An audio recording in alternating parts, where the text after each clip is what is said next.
Hello.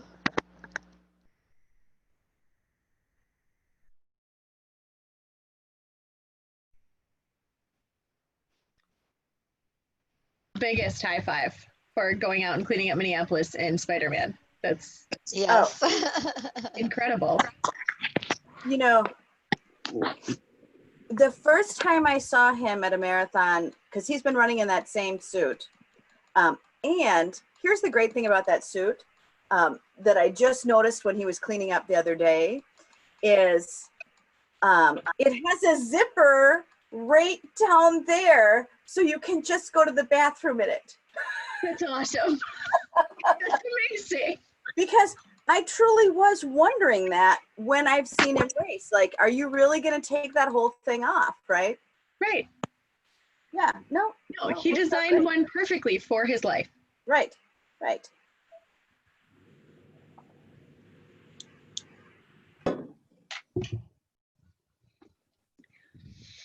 I am sending myself a bunch of notes here. That's why I'm looking down. And we have, wow, we've got some double downing here. Oh, and there we go. Hello, everyone. Hi, good morning. Hello, everyone. Hey, Alice, how are you? Hi, I'm back. Good. We're glad yay! I'm glad we get to have you. And Janine, look at you, double score here. Talk about needing a little understanding about time. I really thought I could go for a quick run and get back in time. Right. Oh, are you trying to get home right now? Yeah.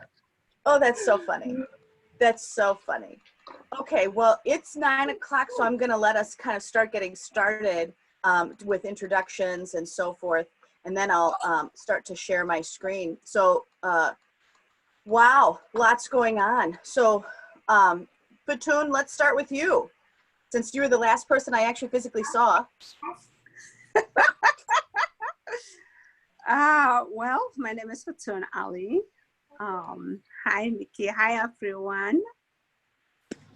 It's a crazy time right now, but right. You know, as long as we're healthy and living and alive and eating, things are good. It could be better, but life is good. Right. So Fatun almost was like punch my face when we were both at ground zero the next morning. And anyway, so she's like, who is talking to me?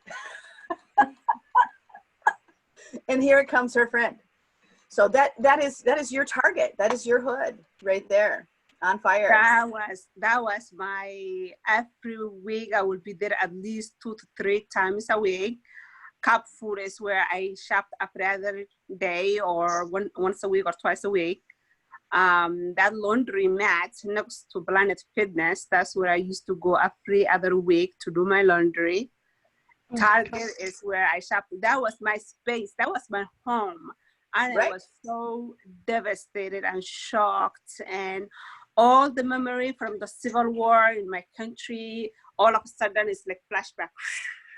And I was like, my heart was beating. I was in panicking. I was so terrified. And then here comes white car honking at me. I'm like, what the heck? What is this? And then I was in the Buick. It was just terrible. And I was driving along the way and this Lake Street and every store that I'm familiar with, or I took my kids, once a week to have lunch. Everything was destroyed, Yeah. And this is not, it brings memories of the Civil War and fleeing and starving and being in a refugee camp. And I don't want to go back to that. I didn't want to go back to that. But I was like, wow, this is not, I don't want to say, it was horrible. And yeah. Well, we are, Janet's here. Oh, good. And Ashley. And Ashley, yes. So anyway, Fatun, I'm since you were the last person I saw, I thought we'd start with you. What are the time savings? You are on time stuff all the time. You're always trying to make more time. what are you hoping to get out of today? There's a lot of things going on in life, and I just wanted to see if there's a way for me. School is over, thank God. It's been a crazy, crazy, crazy time of homeschooling. I don't know how to school myself. I'm not a teacher, so it was really, interesting seeing the kids do online and home in homeschooling, and that's over, thank God. And it's summertime, so trying to go back to regular life and making a plan. So I'm trying to see how I can leverage my time and make more time for the business, the nonprofit, and focus on that one. That's what I I'm love trying it. to do. Yeah. Yeah. All right, Alice, give us yours. How are you? We don't normally get to see you live, so I'm super glad that we get to have you virtually. Yes, yes. So give us I'm your doing well. You know, I'm from there, so I'm very familiar with Chicago and 38th and all those areas that Fatima just mentioned, how things are just destroyed there. My family who's still there, they have been involved in the cleanup and helping with grocery giveaway and so forth. So they have been involved in volunteering to try and repair or show love to people who have been so disenfranchised even more because of destructions and so forth. So that I've been keeping up with that from that perspective. Myself, I'm doing okay. I have to admit that the other day, my oldest granddaughter mentioned to me that I have a 14-year-old grandson. I have 3 grandkids, 2 granddaughters and a grandson. And he's 14. He's a very tall kid. So she had said, so we're just having a conversation. And she said he likes to just go for walks by himself. He's a straight A student. He's taking college credits already. And my instinct, without me recognizing, said, oh no, he can't do that. Right. And I don't think we understand the ramification of what it means in our head and our hearts when we have to say that to our children. And so that's been a little tough for me to recognize that, wow, George Floyd could be any of us, and and to recognize that he may not had even known that he had a counterfeit money. Maybe he didn't know. I don't know. Right. So that goes through my head a lot. But me, for my business wise, you had mentioned about time. Yeah. I'm just the type of person who I get distracted easily. So at the end of the day, I'm still working on my to-do list that may have 6 items on it, and I have gotten 2 done because I'm so easily distracted. And that has been a hamper on my business. So distraction is kind of one of your big pieces. And any idea where your distraction is? Well, I think I'm not very structured. I've never been. I've always been that in the moment type of person. So I think that's what I'm recognizing now, is that I don't plan things out in my head, because I'm always spare of the moment. I do it now, or it doesn't get done, so I procrastinate. And I've been trying to keep up with what's going on. It's really important to me. So I think that's been a distraction for me as well, but not before that. I just always, I'm doing something and anything comes up, it's like I just lose sight of what I'm doing, and I go and look at something else comes up and I'm over there. End of the day, I'm thinking, where did my time go? Yes. Well, and I'm looking at all of the other faces on this screen, and I'm waiting to just go, how many of you have this same issue, right? I mean, so I just need to let you know the power of that is everyone on this board, that they all have a list that's too long and a time span that's too short. So I think I'm glad you brought it up, because everyone's going to want those tools. And the shiny object syndrome. Yeah. Yeah, and I think that's one of the things I'm going to put out to the group right away of kind of looking at ways. So we have a little chat box on the side. So you guys can start putting into that chat box anytime. But if you have tools or things that are specifically around distraction or the things that you do for distraction, I would just start putting them in there because we get that feed at the end. Right, Karen? Is that right? We get it all the time. It's the chat box that they need is actually at the bottom of their screen, next to Oh, it's share at the screen. bottom. Yeah, it comes up on the side when they do it. Oh, okay. So is it under where it says more? No, it should be. You should have participants, polls, chat, share screen. Okay. Well, I'm going to type a note in, hi, and then you guys will see it. Okay. So Andrew, you've been working like a dog. How are you? Good. I'm good. It was Good. Give us your update and you know how you're gonna what are your time things? yeah. I mean, last week was pretty exciting. I live 4 blocks from the 5th precinct, so Yeah. Your neighborhood's on fire. Friday was interesting. I actually left town for Saturday night, which good to see. That was a little calmer. But the thing that impressed me the most was like, first off, I just want to touch on this, and we'll get to business stuff. Was just like, the amount of people that came out on Saturday to help clean up everything was really impressive. So, I mean, when you think of Minneapolis, that's what I think of is like, something bad happens, there's tons of people. I mean, there must have been a few thousand people out with brooms and garbage cans and whatnot. So that was good to see. Yeah, that is your neighborhood. I mean, you live right there. Yeah, we had dumpster fires on my block on it, which was kind of scary. Of course, I didn't see that till I saw it on Channel 4 News. All of a sudden, I'm like, oh, okay, let's make sure nothing comes further down the block. But just thankful that nothing happened to the building that I live in. But when it comes to time, just kind of piggybacking off what Alice just said, I was kind of one of those people. It's like I get done with the end of the day, and I just feel like I didn't get anything. I felt like I was busy, but I didn't get anything done. So I started keeping kind of like my own journal on it. And some people I know use planners. So every day I write in like, okay, what are the top 5 things I want to get done? And let's just really make sure I get those things done through the day. And then, then other things will pop up as they come. So it's just a way to kind of remind myself on it. It's like, okay, here's these things I need to get done, accomplish, and then move on to the next thing. If there's items I don't get done that day, then I just make sure I include it on the next day. And that just really helps with when it kind of get rid of that feeling where it's like, because for me, I don't know about you guys, for me about 3:30, 4 o'clock, my brain just becomes mush. Seems like a lot of stuff's happened in the daytime, and it's, my head just gets full, and I'm just like, ugh.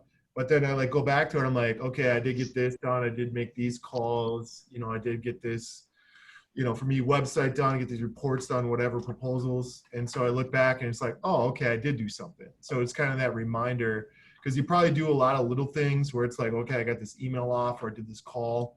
And then you get focused on something else where it's like, again, you don't want to have that feeling where it's like, I didn't get anything done or accomplished, but it's like, oh yeah, I did. And then for me as well, I'm very goal driven. So on the bottom of it, I write down what my goals are, and just to kind of keep reminding, it's like, why am I doing this? Again, kind of that purpose is like, okay, and I just actually wrote down today, I'm like, I think I need to get more short-term goals, like something I want to get done in the next few months. A lot of my other goals are like kind of bigger long-term. I want to keep kind of my eye on the prize, but those are something I probably want to accomplish for maybe 1 year to 3 years. And so, I think I need something a little bit more, like I said, achievable, where it's like, okay, I know I'm taking a chunk today to get to where I need to go. But that's what helps keep me focused. And, when it comes to time, I'm learning now I have to schedule everything. Just put everything in my calendar, even if it's phone call time, email time, preparation time, proposal time, just put it in my calendar. Just get it out of here, put it somewhere else, and then just get it done. That tip that I put into the side also of reviewing, because we're going to talk about time study today, but by reviewing what you did get done, I think is super helpful to just kind of review, well, what did I get done? Because that's actually an indicator of what's important to you topically. right? Because you may be responding to people, you may be doing some other things. Yeah, and it's just good for mental health too, where it's like, because then you're not leaving the day like kind of frustrated, like, oh, but, you know, and where you look back, it's like, oh, okay, I did come in and was effective. But then also it kind of works the other ways on some of those days where it's like, oh man, I really didn't get a lot done. You know, I need to Right. really focus in tomorrow. Then it's like, okay, come in with kind of a more daily attack. So that's Right. kind of two reasons why I like it. Right. Okay. Let's go into Nancy. Are you in here? I am. Yay. Okay. Give us your update and what you're hoping for time. Okay. Well, I'm a little out of body, I think. I live close to the epicenter there. That's my neighborhood, that Cub, that Target, that Gandhi Right. Mahal, all of that. So I lost pretty much last week. I couldn't focus. After I went down to the George Floyd site, I came, you know, the next day, it was awful and all of that. And the next day I sat down at my desk and I couldn't get anything done. And I was staring at things and I sort of made a list. And the whole week, it just felt like I couldn't get much done.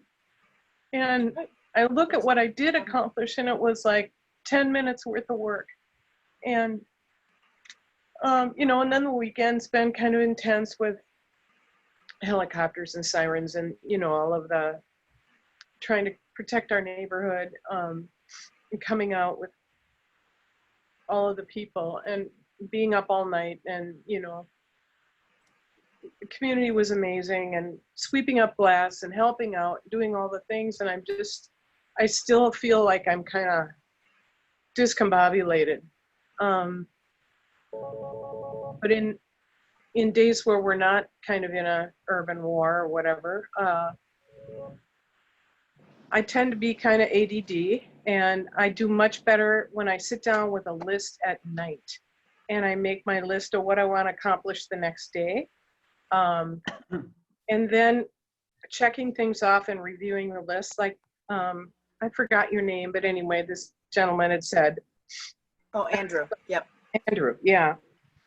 And that, you know, it just helps to check things off. It makes me feel like I accomplished something because I did. And whether it's little stuff or bigger things, that helps me a lot. I need a list. And what else do I do for managing time? I'm kind of all over the place. Some days I'm very efficient and I get tons of stuff done. And I find out the busier I am, the more efficient I am with all of the That is things. correct. And so if I just kind of like, well, I don't have any appointments today, and, you know, I mean, I just get kind of lost and wander into the kitchen and get something and then clean something up and then, oh, that thing in the living room, and, oh, I have to go pay that bill. And I'm just like, if I don't have a list and I'm not busy, I'm wandering aimlessly. So, Right. I do want to acknowledge the trauma that a lot of people in here are in, and you know that we are in the middle of a revolution. So I mean, it is hard to kind of come back here and go, oh, hey, by the way, let's talk about time management, and we are in the middle of a revolution. So right. you know, I do want to acknowledge that, because it's a big deal. It's a big Right. deal, and I you mean, guys know that I'm in the middle of that revolution every day. Very much so. So I thank you for paying attention. But Nancy, I'm going to send you some love because you have some special feelers that feel extra too, because she's an empath. So as a healer, I'm sure this is really negatively impacting your ability to function. It's all of us, but again, I just want to give you some kudos there. Michelle, give me your time. You love time. You love management. You love to pay attention to little things and lists and so forth. Yeah, it isn't that I don't struggle with it because I really do.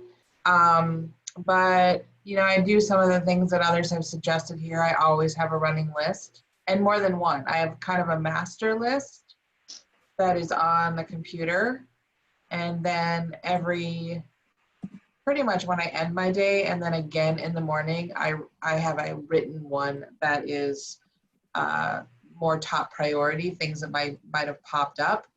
I keep that list running so that if something comes into my head, like, oh, I need to do that, I add it to the list so that I can let it go and not worry that I'm going to forget about it later. And that definitely helps. But I'm also, you know, feeling some of the things others are talking about here. Really, I would say since Corona hit in particular, that I've had a lot more moments where I really just need to just sort of be. Yeah. I can't. And in some respects, I think I'm very blessed in that a lot of my clients are kind of in the same space. They're feeling the same way, so they are on a slower pace as well. So my business hasn't been impacted other than the pace feels, you know, slower, a bit more manageable, but still plenty to do. Sometimes difficult to manage that I'm not always going to end up in a bottleneck and it's going to implode a bit.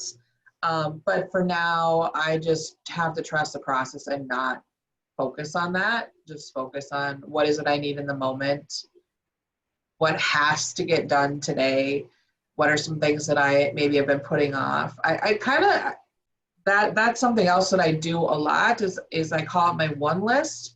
So when I'm feeling really overwhelmed, what's one thing I've been putting off? What's one thing that will make me money? What's one thing that will make me feel good and bring me joy? And I add those to the list to make sure that I am, you know, taking care of things maybe I don't necessarily love to take care of, but I'm also I experiencing. love the one list. I'm typing it in. So Yeah. so you just say, what's the one thing I can do? So give me an example. Like it might be, what's the one thing that will bring me money? And maybe it's sending out invoices that should be going out anyway. Or maybe it's reconnecting with somebody that maybe had a project that they wanted help with. What's one thing that brings me joy? It might be a project that I'm really excited about and working on that specifically, even if it's not a pressing deadline, or something of my own with my passion project or my business that I really want to do that I have not been giving attention to, but because other things have been more important. And it might just be that I need to sit in color today for a bit or listen to a podcast, you know. What's one thing I've been putting off? It kind of helps clear that kind of nag sensation, which might just be it's really generally just a project related and a task in that project that I don't really enjoy. But it needs to be done. It's just part of the process.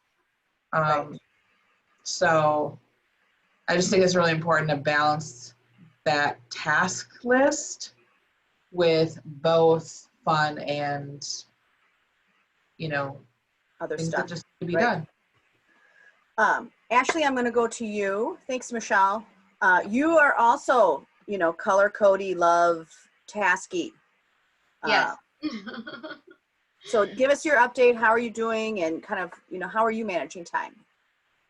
I'm not necessarily managing time at all, but the one thing that I always do is I always write lists, and it could be in multiple locations, and it could be the same list in multiple spots, just as extra reminders.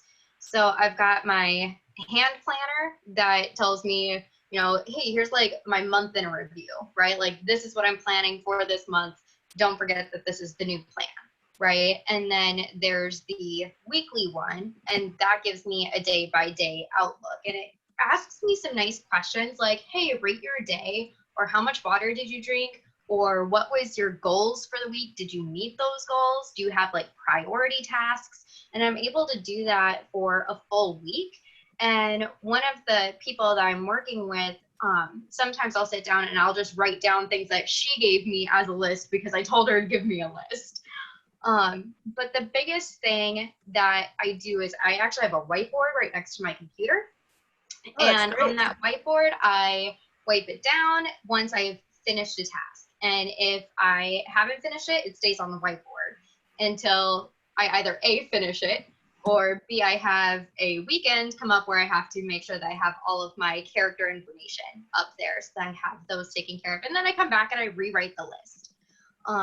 So I do that all the time. I like writing things. I like checking them off. I like wiping them off. So that's one thing that I find really helpful for myself. But the biggest thing that I've been trying to tell myself, especially right now, is like, hey, you are on social media too much. You're hanging out in, I mean, I flipped from 3 different social media sites on my phone, and each one of them was the same stuff that I was seeing over and over. Not that it's not important, but it's overwhelming. And there isn't a break. And I needed a mental break. And so I painted. So I stop and I do something that allows me to kind of, paint and color. And it has way more detail than I ever planned for it. But also it reminds me, hey, you're going to be doing a Rapunzel painting party and you're trying to sell tickets. And this is what's going to bring you money. And you need to make sure that you have, those supplies put together. You still need to, market it and move forward and get people to remember that there's still something for the kids who might need an escape as well. Right? So I painted Loving it. your new product line. Much Really better than I thought. Yeah. Loving it. Love the painting. I love the, Ash, I do want to give you some huge kudos on you reinventing your business model during COVID. I mean, do you want to speak to that for a quick 1 minute? Yeah, so usually we do in-home appearances, and well, that's just not available. So we had to switch to an online platform. So we've been doing virtual appearances for private parties, and now we're starting ticketed events where people can start, it doesn't have to be a birthday. It could just, be a 30-minute segment, come hang out with a princess and do something fun, right? And so that's what this like a play date party is. Yeah, it's like a play date, right? So, they'll get to engage with Rapunzel. They can bring their own supplies, or we can ship them supplies with the stuff that they're going to need. That's great. So they have that option, hey, if I need to, be budget friendly, I'll go purchase my own supplies for my kids to go ahead and paint with, but hey, they get to learn from Rapunzel, right? So we're starting those little things where they can hang out. And then another thing that Dawn's working on is called the Virtual Princess Club, which is going to give another outlet for people to have something for their kids that are just already pre-recorded videos from some of our characters, doing different things. Like right now we have one that we're working to finesse, which is Alice, and she's helping teach a craft to children, which is some topsy-turvy flowers. So she has a full template that we can put up onto the website for the kids to cut out and then follow along to the instructions on either a Vimo or on a Zoom, or sorry, not Zoom, YouTube. So either Vimo or YouTube, and be able to follow along and, go at their own pace and print out what they want. So. Love it. Love it. Janine, I'm going on to you now that you've settled down. You've got a lot of time management pieces. This is a big topic for you. And so is the revolution of the day. So give us a check-in. Well, I've been struggling with time management for since COVID. I do wedding photography primarily, and my wedding season just disappeared, as did my childcare.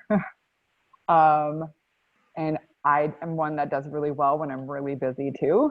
And all of a sudden I'm not really busy. And also on top of the grief of not being able to do what I love to do and working. And then this past week has been a real jolt, but I feel the best I've been because I feel like I could do something that was outside of myself, in just being active in different ways. So Definitely follow the whole distraction thing. I don't have a set routine at all. I live in the back of my storefront photography studio.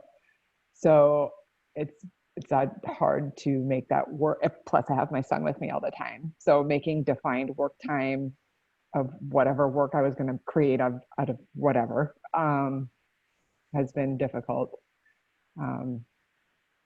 Yeah, I've not been the best version of myself for actually months here. Right. It's been very, I know that you've been really struggling with all of COVID, so forth. I think the other piece that I want to kind of go over with you is that, you know, a lot of you have a business plan, and then you have a backup to the business plan, and then you have a backup to the business plan. You know, for you, this was, you know, you had 4 ways deep to make money, and COVID hit, and none of them, you know, you're now inventing again. So I do want to just remark about how creatively you've been stretched. And even during this time, you still have had some sales. Yeah. I've been promoting gift cards, just trying to make the future work when it can work. Right. Yeah. Right. But you've also changed your product line. You've increased your, you know, you've rewritten your product performance. How are you going to do that? I mean, there are a lot of investments that you've been making to really have another way. And are you feeling any relief there?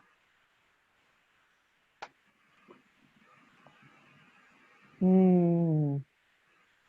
Well, the silence tells me much. I am having a hard time adjusting to the new normal because I want the feeling to be the same as the flow I experienced. Because you get in that flow, and that's the thing that fills you up. Yeah. And I haven't felt that in a really long time. So, I don't know. I don't know. That's a great answer. I mean, that's still the right answer. All right. So your tip for everyone is what? Give yourself some grace. Yeah, I think that's the right answer. Okay, Donna, I'm going to go on to you. Okay, hello. You Yeah, I just processing like everybody. Definitely, it's been a very hard week. I'm in North Minneapolis. It's been a couple things that didn't quite make the news up here. Our neighborhood association has put out the word that they've received intelligence that the Ku Klux Klan is trying to form a base in either Falwell neighborhood, which is my neighborhood, or Farview neighborhood, which is a kitty corner neighborhood. And this is real. It feels like such a conspiracy theory, or I just really like the way Governor Walz said, you know, we don't want to, it's, you know, the problems, what sparked this problem is Minnesota, is a Minnesota problem. But then there's just nefarious people coming in wanting to, you know, accelerate it, as I hope we all know.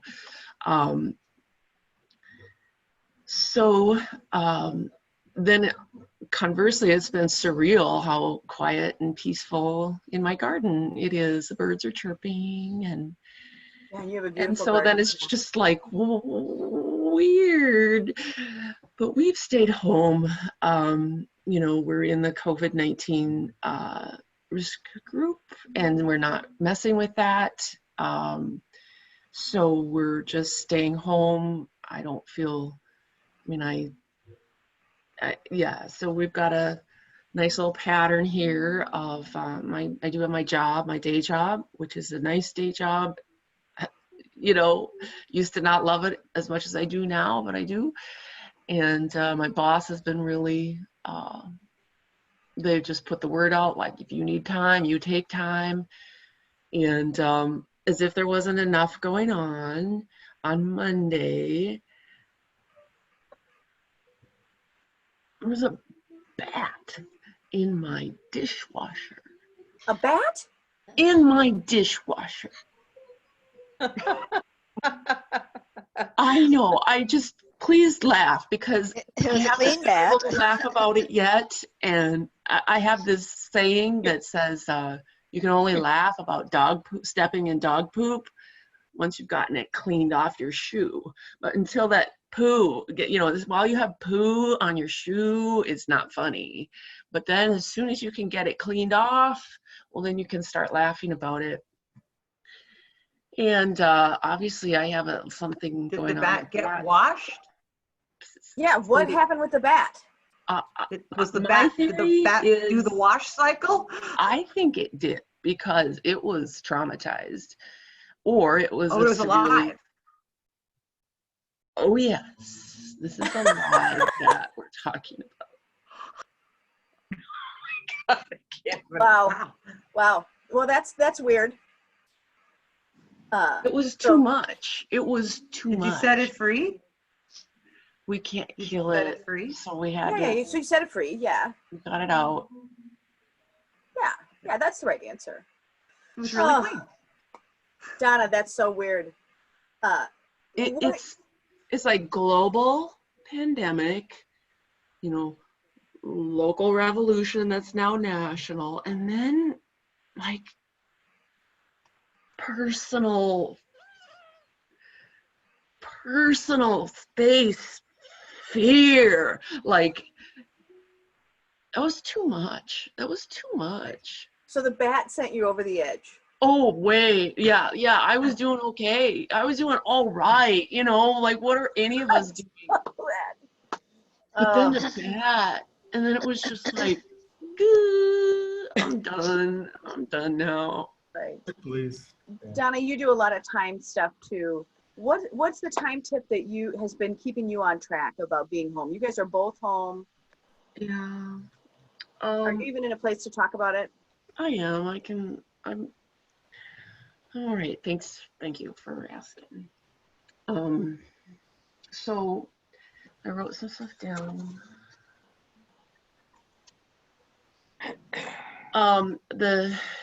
What Andrew was saying about the top 5, I figured out, I love to make this huge list and put check boxes next to it so I can put the check in it.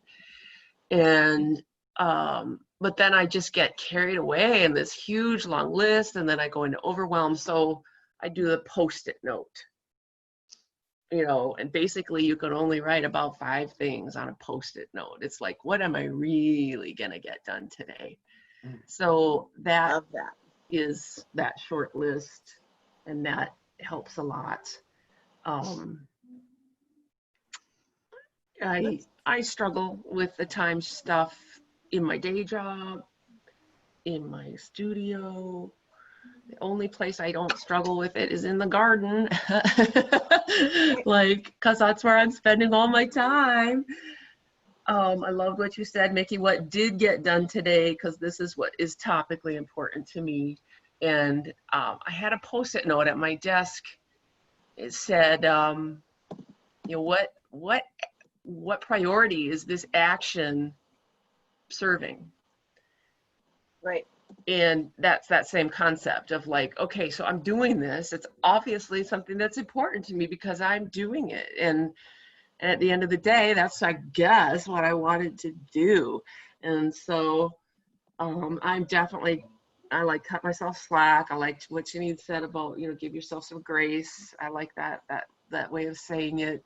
It's like I got a lot of grace time going on right now. Just, if I get anything done, I get gold stars. Right now, yeah. Okay, thank you very much. Danny, give us your update. You've got a lot going on. Job change, kids, all of it. So 2 weeks ago was the end of school, and it was very challenging to keep her, children on task when the school year is ending, and she doesn't want to learn anymore because online. And then the world sort of exploded last week. Between dropping off school materials and making sure that all of my friends were safe and okay was sort of traumatizing. So now I have alarms set on my phone to remind myself to eat, to remind myself to do normal things like brush my teeth. Because I just don't want to do those things. Like, what does it matter? This person in my life isn't safe right now. And then I decided that I couldn't live like that anymore. So I ended up the other day calling you, Mickey, and being like, what do you need? Where do I need to bring it? How do I help? Because I didn't want to bring my fear and my anger to where there was already so much pain going on with the cleanup that I decided that I couldn't go down there, that it wasn't a good solution for me. So really finding out, I have a friend whose building was looted on Saturday or Friday night. She lives on Nicollet and Franklin. She's then, that CVS is her building. So making sure that, her building, her condo's okay, and what does she need, and what does my friend Kabi, who's a huge empath and just is not okay right now, what does he need? And Kabi put out the best playlist. Yes, he really did. Yes. And what did he name his playlist? Like the I'm Proud to Be Black playlist or something. Yes. Yeah. I have it. It's I'm proud to be Black and I always will be. Right. Or something. And I'm like, this is 100% you. This is so Kabi. Yeah, he's great. Yeah, and he sent a picture because the only thing he could do was go to Target because his Target was open. And spend 3 or 4 times his grocery list at Target just to donate all of the stuff he bought to people he knew in the area. So Danny, what are the tips that you're going to use for people? Use your phone. Yeah, I think that is really it. Set a phones. Yeah, I bought my watch. So now when I'm not near my phone, it still tells me I'm doing something wrong. I love that. Hey, will you put Kabi's list in here? His for people who have Spotify, you can enjoy his music list. I thought it was great. Yes, and I'll put Rob's article. My friend Rob put out a beautiful article, kind of explaining what it feels like to be in the Twin Cities right now. It really is a tale of two cities. And I feel really bad for Rob because he's a huge empath too, but he shaved his head right before COVID. And he likes to wear his Hawaiian shirt and he's a white man. So we're dealing with that too. And the KKK is actually staying at the live-in within walking distance of my house. So yeah, there's a lot. And I burn this building to the ground with them inside. How do I lock them inside? But knowing that that's not a good solution. Murder's not okay. Thanks for clarifying that. I did watch 3 of us go, okay. Yeah. Reminding myself that that's not an option. Okay. But really, like, that's I want my action to do something. There was a guy on the Follow neighborhood. Okay, that's you guys, like, I can't divert here. I got to keep us going. Oh, sorry. Okay, got to keep us going. All right. Thank you. Sandy, because we got class today and I got to get a lot done today. Sandy, give us your check-in and how you're managing time.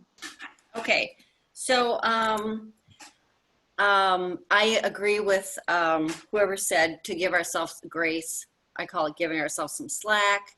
I've been obsessively watching the news, WCCO, all the late nights with Frank and Amelia, just keeping up with everything. I just feel like this is my city. This is our history. This is, I just want to know everything that's going on. Yesterday, I didn't watch anything. So I have given myself, okay, I haven't been working as much, but, there's other important things that are going on other than work. As far as work, I do have a very difficult time with time management. I would say that's my biggest obstacle. I'm very distracted. My whole life, I just feel like I have so many options. you know, like, should I do this or this or this? Like everything is so optional. And I do work a lot. I mean, that's what I do. I work or I don't work. I don't have a lot of other activities that I do, especially now that we can't really see anybody in person. Like I used to go for coffee or lunch or, you know, get together with people. So the time management is a big issue for me. I don't know that I have any great tips other than what other people have already shared. I do work from a, you know, I do make lists all the time. Obviously, I work from a list. One thing that's really helped me is I am delegating more. I have some people in my business that help me. I have a marketing assistant. And so if I'm not doing something, she's like, yeah, we need to get this email out today. What do you want to write about? I have a transaction coordinator. And so I am getting more done by having them do things for me. And then I can focus on the things that only I can do. And that's been super helpful. So those are my tips, I guess, delegating and writing a list. But I like the top 5 things that people have suggested. And another thing that I do that is not productive is I don't think about what I did get done. I only think about what I didn't get done, you know, and I need to write that like, okay, this is what I did today. Boy, I got a lot done. Right, right. What I also love about that, oh, I see Danny's got her list up. So I love the piece about the delegating the tasks. It's not just that you delegated the tasks, but it's that you delegated them to somebody who had a voice to call you out on it. Yep. Right? Yep. So it's not just delegating the task, it's delegating the task to someone who either has some other kind of accountability or that their task is to also hold you accountable. Right. I think that's a critical point of delegation that you brought up. It's a good one. All right, Janet Mills, give us yours. There we go, unmuted. Hi, I'm glad to be with all. Well, first of all, couldn't be a better time. Time is a great topic for me today. And I'm glad to be with all of you. Sometimes I try to figure out which animal you were in the photo shoot because right. All your personalities. So 2019 was really bliss. 2020 on New Year's Day, it's just been one thing after another. And I've learned that if you're in trauma, your brain isn't all there. So I have 3 escape hatches for that. And then I want to have a more structured schedule. And so I'm looking forward to today. I wrote down a lot of your ideas. I love the idea of grace time. And it's also hard if you wake up all ambitious with a big list to do and you don't get it all done, to remember you didn't get it done, but don't take it a step further and say that internally you're a failure. Just focus on actions and not hit your self-esteem for not hitting your goals. So working on that too. And I have more, but we probably want to jump in. Is that from? They just brought it to the door. Oh. She wanted to know how you were. Speaking of grace time. Right. Thank you. Yeah, you want to keep it or? You keep it here, yeah. Yeah. So the part is having an escape hatch and then not internalizing the not done list. Mm-hmm. What's the third escape hatch? Oh, the escape hatches are different. I thought they might come up later, but I can tell you them really quickly. Yeah, give us your escape hatches. So one is, I work on a gardening magazine, but I've never been in touch with my yard. I go outside and somehow nature calms me down when I'm freaking out. So I've been weeding, haven't planted flowers, but second is EFT, which is the first thing I ever took from Rich Chicks. Right. I Googled Rich Chicks and I haven't been doing it, but it's a way of tapping and saying, even though, so you can name the bad things and then kind of regroup, even though something is horrible. And that third one is Room Rater, which, so I'm not on social media, but it's some people who rate the backdrops of the news people. and Oh, they're gosh. incredibly liberally biased. So, and it just gave me this diversion where I laughed. It cut out. What was it called? Room Raider. Raider. Oh, nice. Yeah.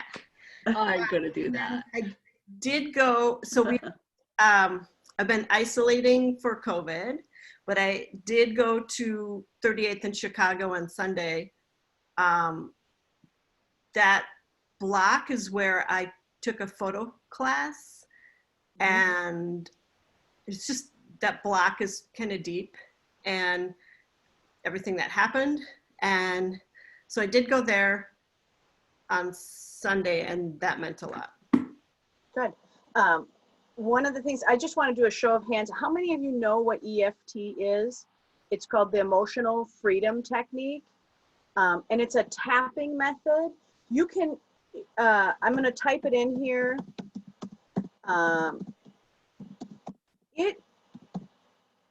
For those of you who have done it, can you just give us a quick shout out about why you've used it, when you've used it, and how it's important?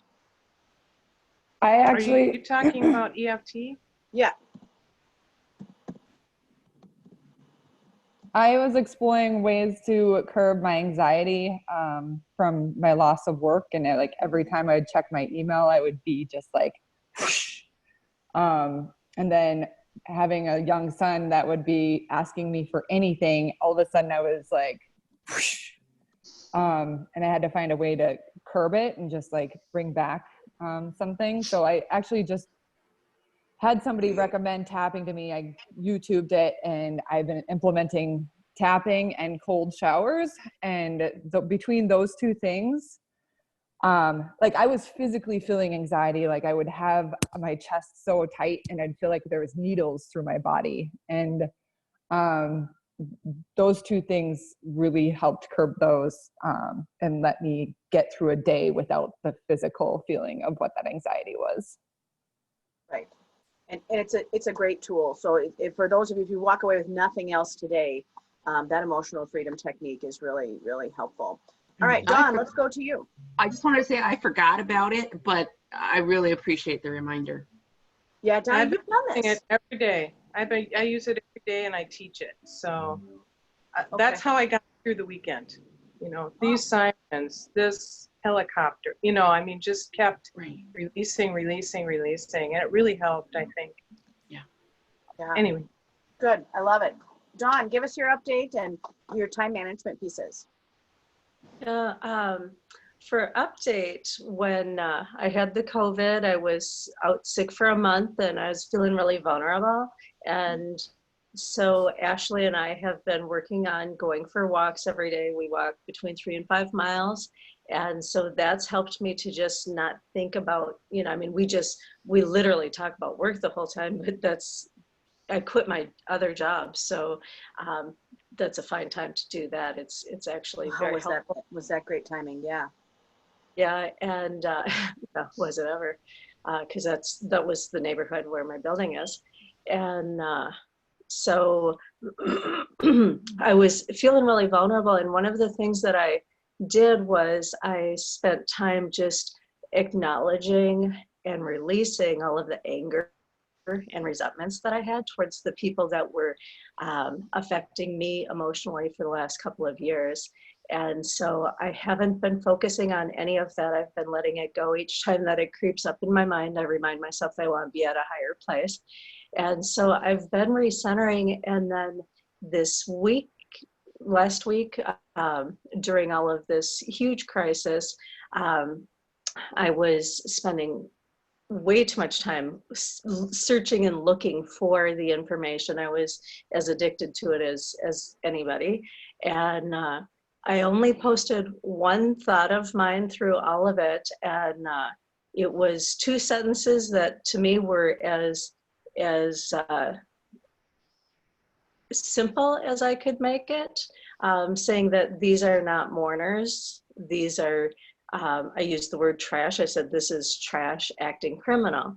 And one of my African-American friends took offense to that. She unfriended me and all of that. And I thought, I didn't, you know, I spent time when I came up with the word trash, because I was looking at white people, people of color. I was looking at, to me, it seemed like all a bunch of kids. And I actually thought of it like gang members, you know, and it was, you know, acting criminal. So that was my only statement that I made the entire time. So the rest of the things I've posted so that people around, you know, outside of, you know, the Minneapolis area can see from the perspective of people I know what's going on.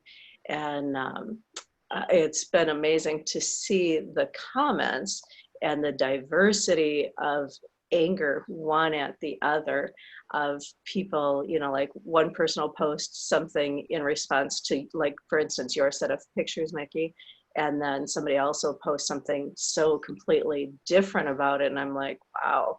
So I don't say anything, I just put a little bit out there, and then I found I just wanted to be done, and fear really drives fear. So I started to just pull away from it. And so yesterday I did my art project, and I've been working on it for a while. It wasn't just yesterday, but that's a couple of people mentioned the garden. So I do container gardening, and so just a lot of flowers, made things look really pretty, and just kind of got myself a little bit of a sunburn and just kind of enjoyed. Well, I think that's a really great tip, Dawn, on really, you know, staying focused. And you've been working on this all year. I mean, through your writing, through everything that's going on, right? Of being focused on your own trauma relief, right? Of releasing some of these emotions that aren't getting there, and releasing a lot of these things will allow you to grow and will allow you to focus. And then I don't remember if it was Janet or somebody else that went, hey, when my mind isn't working, I can't focus on this stuff, right? So understanding what is the diversion that's there. And thank you so much, everybody, that's recognizing how many wedges that you have that are preventing you from doing something, right? That you go, oh, why is that there, right? So I love that you're paying attention to the wedges, whether they're because of the situation that's happening now or whatever it is, that we all have a wedge that we can release. And so I do love that piece, Dawn. That's a really great tip. Marge, give us yours.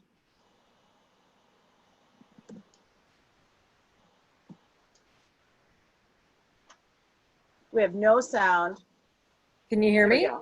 Yeah. Okay. Just that this is a good time with this group to have hear all these different conversations.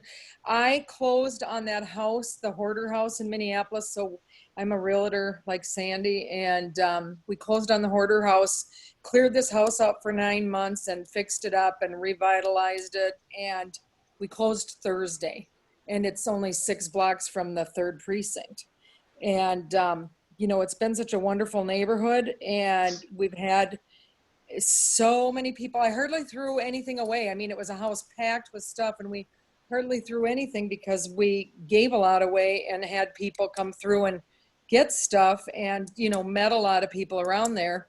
And my background's super diverse. I used to live on Lake in Portland and had a black boyfriend I lived with for 5 years. And I feel like I'm the only one who's had black family family in that I was involved with that were Lake Forest, Illinois, and Harvey, Illinois, which is a very black suburb. And so I have a lot of history and stories and stuff to do with race issue. And so I did do drive-throughs to show neighbors outside of the area. I feel like Minneapolis is a really different place. I mean, and St. Paul is more different than Minneapolis, but it was so nice to see how people came together and cleaned things up. I do know that Antifa is hiring rioters and paying people to stir the pot. It's very scary, and I'm one who thinks this whole thing is blowing up on purpose. I look at buildings. How are you? Not all of the thing. How are you? I'm very distracted. I'm trying to get just my face. Thank you. My face was the only thing on there. It's very distracting. I feel like all people, this is very distracting, but I think people understand because I'm busier than ever and my kids help me. So they're helping with keeping the wheels on the bus because this has been a really, but it's also that there's, there like clients, I've talked to clients from all over and I just try to put that voice out there that this is a huge issue and we can't let it go, but don't take things at face value. I think that there's so many good people in the world over the evil, but it's super distracting. And I'm an ADD kind of person anyway, but I know that I'm doing too much on social media, trying not to be on social media. And then I'll have days where I get a lot done and then other days I'm just getting nothing done. But I thought I had written down when you were talking about something, I thought I had a good hint. I would do that 25-minute tomato thing, you know, where you set a timer for 25 minutes. The 25-minute tomato. It's really helpful. Hugely helpful for me because then I'll just go at that. And being very passionate about something, I'll get that stuff done that I have to. But time management, I'm always going to the post office with my packages at 4:45 and, you know, like at the last minute. And I trying to get out of that. And my daughter's trying to help me. So we just got an office space that we'll have on Friday. We'll start having an office. She wants me to have the business out of our living room, which, I mean, if I could show you my whole living room is a packing central mess. It's just, so it'll be exciting to see those changes with that help. Just for those of you who don't know, Marge has a product which you can put into the side light, which is a light product that's selling on Etsy, but they are building and they're doing some of the final manufacturing by hand. So these are hand put together pieces.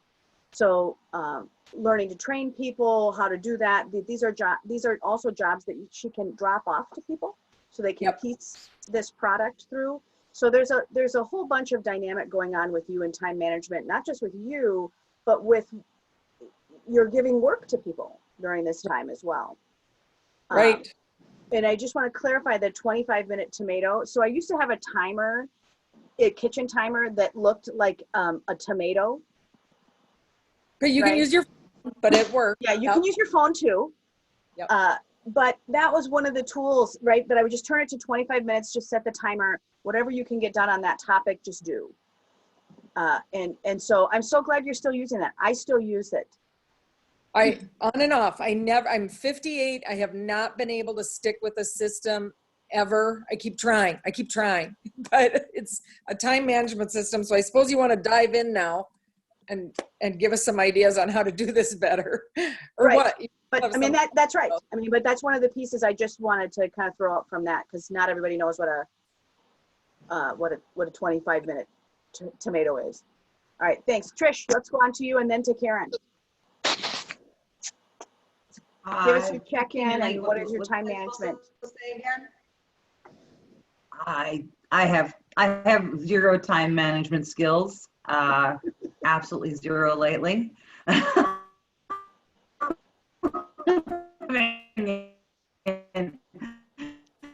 Living in mostly on a lot. I have my son here now for a couple weeks for the summer. He's almost 17, so that's cool. Not working. I'm an entertainer, an artist, voice actor, performer. So not much going on there. I am a mental health advocate and just kind of spending a lot of time focusing on that right now. It's been a bad week. I've been struggling with my white privilege in a big way. I'm just disgusted with so much and have definitely been glued to the TV a lot of the time, although I did take a break from it last night. But I've been glued to what's been going on because I felt this would be happening right after the 2016 elections. I figured, well, before the end of this administration, there'll be nationwide rioting and curfews and everything else, martial law not far behind. So I'm feeling rather cynical about things as that goes, but just trying to stay hopeful in my own space. But for time management tips, sometimes I think the best thing for me to do is I definitely make lists, and I have a journal, and I'll make lists the night before. But my problem is that I'll make a list and then not look at the list or just ignore the list. So Right. I find I feel like we could do a show of hands who make the list and yeah, then and then I don't look at never it. pay attention to the I don't list. open the book, or I leave it on a counter and I'm in the other part of the house for the rest of the day, or I leave it in my purse. A scrap and I of don't take it paper. out. Right. Yeah.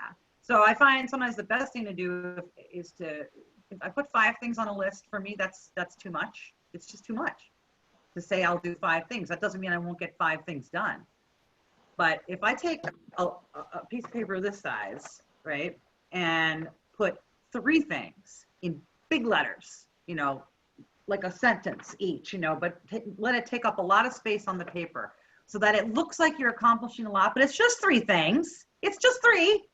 And, you know, most of us can do 3 things, right? If you keep it reasonable. So I just try to keep it reasonable, and that way when you're done with that thing, you know, you can cross it out with a great big different colored marker, and it really feels like, yes, I did it. It's a big thing. It's not a little list. It's a bigger one. I love that. I Big love list, that. fewer things. All right, Karen, give us your update. Okay, my update. Let's see. Well, it's been an interesting time being in transitional care and then coming out to COVID-19. We really aren't going anywhere. So, you know, I have been thinking about a lot of things. I'm going to share my screen with you now.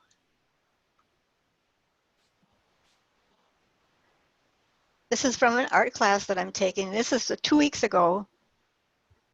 Before this here, and it's called Telling Time. I've lost how to tell time. And what would I tell time? Even though the world has stopped, it doesn't feel fast or slow.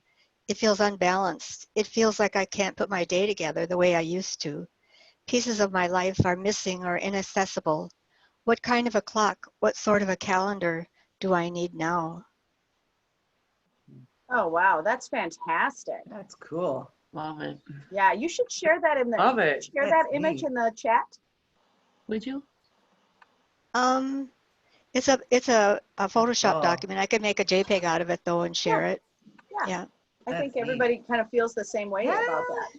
So it's kind of interesting because we're of the very vulnerable population, so we don't really go very many places. We go grocery shopping. Time management, that's really an interesting concept. Time goes on whether you manage it or not. So it's kind of like, you know, I think the best thing is to concentrate for me, the best thing is to concentrate on one thing at a time. And sometimes it's not the thing you should be concentrating on. So that's kind of a bummer. But I think it's a difficult time for all of us. I can remember marching in the 60s. I can remember marching in the 70s. The 60s was women's rights and rights for blacks. The 70s was the Vietnam War. And I can't go out and march now. And it's kind of hard. But I posted a list of things you can do even if you can't get out there. And one of them that caused some blowback, which I was surprised about, was donating to bail, to help bail people out of jail. And Protesters, bail protesters out of jail. Yeah, well, anybody, that's always there. You know, that's the one thing about, they used to arrest young black men for loitering. And they would be put in jail, and, you know, the bail's only $50 or $100, and they couldn't get out because nobody they knew had $100.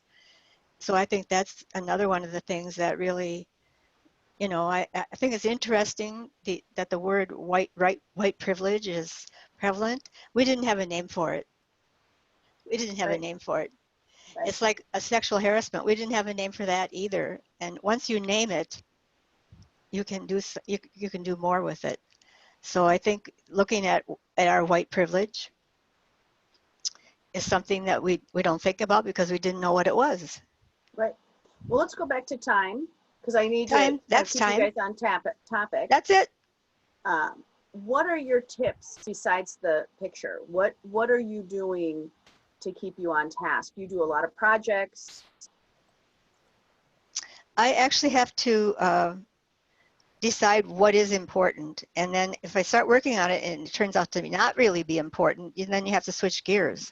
Or you get on a project and you have to wait for something else to happen. It's important to switch over to something else. So, there's a lot of projects that you can't finish because you're waiting for something or you're waiting for someone else to do something. I did project management for a long, long time, and that was always one of the problems, was that things have to happen in a certain way, and if you get to the here and the next thing isn't happening, then you shouldn't stay stuck there. You should just pick something else.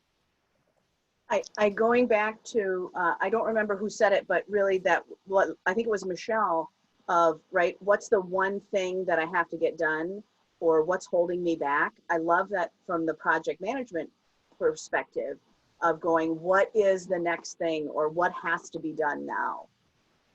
I keep remembering your Post-it notes wall in the cottage. Oh gosh, yeah, I live with Post-it notes. Okay, I'm gonna share the screen for class. You guys can keep typing questions in as we go. But again, here's the biggest, I'm always going to come to class from the perspective of prosperity. I'm going to share my screen. Oh, you have to enable my screen, Mom. No, you're enabled. It says host participants screen sharing. There we go. It doesn't let you. Host disabled screen share. Oh, well, that's not supposed to happen. Right. Yeah, well, let me find it. So while she's doing that, I think the big thing that I would start with for all of you is this first topic, which is I would write on your paper 1,000. And that is really where we can start. Each one of us has the ability. We have 1,000 minutes in a day, and you are the banker. And so if we were going to, a lot of you write notes and do things like that, and that's where I would really start, is to really look at the fact that every day you are rich. Every day that you are alive, you are rich. You've got 1,000 minutes a day. So minutes, not hours, sorry. You've got 1,000 minutes every day. What you going to do with them? Right? Are you going to take 10 of those and go play in your garden? Are you going to take 10 of those and tell somebody that you love them? Are you, what are you going to do with those 1,000 minutes? And you are rich. And that's, I think, the place where people forget about time, is that you're loaded. You got lots of it. If you woke up today, you got 1,000 more. You wake up tomorrow, you got 1,000 more. So I need you to change your mind about how you feel about time. And wake up every morning and really look at the fact that you are the richest banker of all.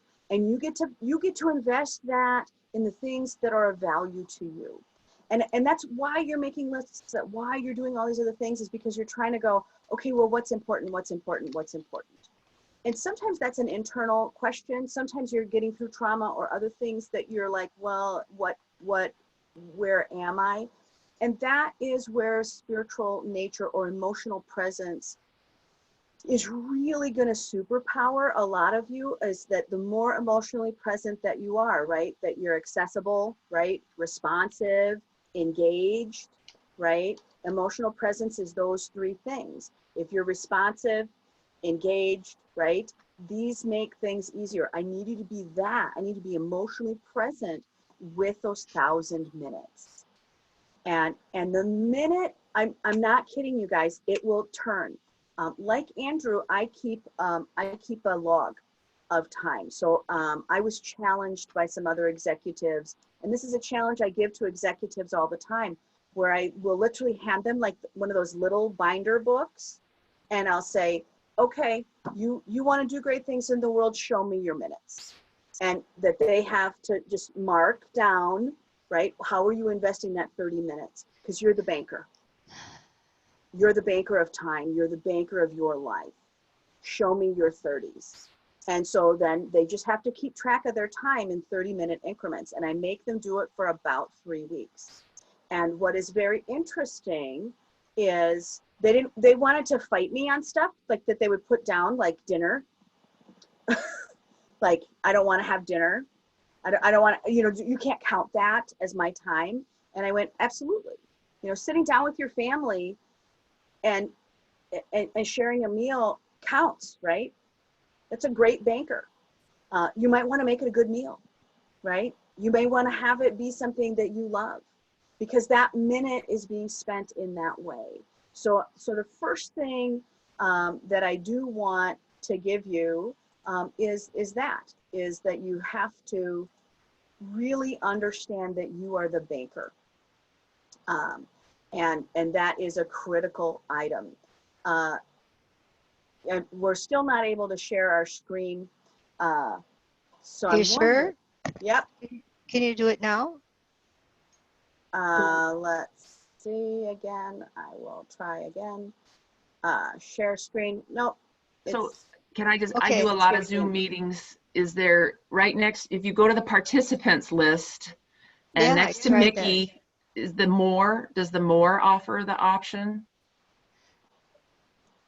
The more dots? No, it says stop video chat, rename, pin video, spotlight, make host. Is there any chance that you are still sharing your screen? No. That you can, okay. Those are the only two Okay. tips. Because it shows,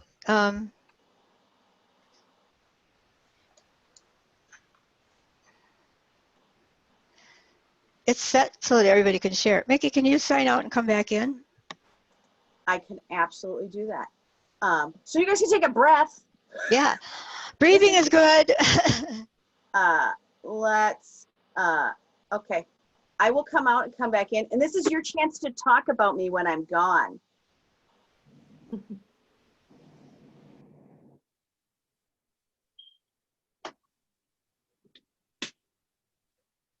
I love the concept of the investment and having 1,000 minutes every day. This is awesome. Yeah. I'm rich. You're rich. We use them 60 at a time for an hour though. So But sometimes then you feel like I wasted 998 of them. Like, it's just like, where did the day go and I didn't do anything? That I don't know. Did she come back yet? There she is. Okay. Okay. Yeah, it still says no. Mm. So, okay. Well, I will, here's what I will do, is we're just going to keep going. So, And mine says, if I try to share screen, mine says host disabled participant screen sharing. Yeah. So Yeah, something, no, Karen. Yeah. And mine Okay. says share content. If you could send it to one of us, I don't know. Yeah, it's Yeah. a big If you could send it, to me, I could share it.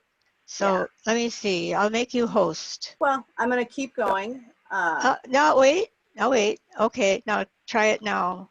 Oh, you are host now. Let me try share screen.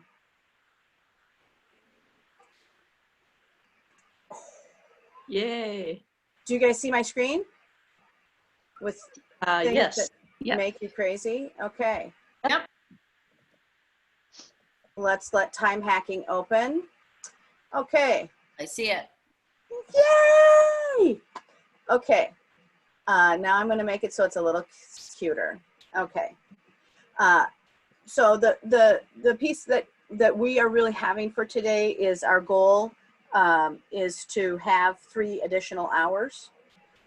So you're going to be looking at tasks that you can realign so that you can have 3 additional hours in a month or in a week. One of the things that I really want everybody to really make a commitment to is really this AQL number, which is what is life going to be like after quarantine?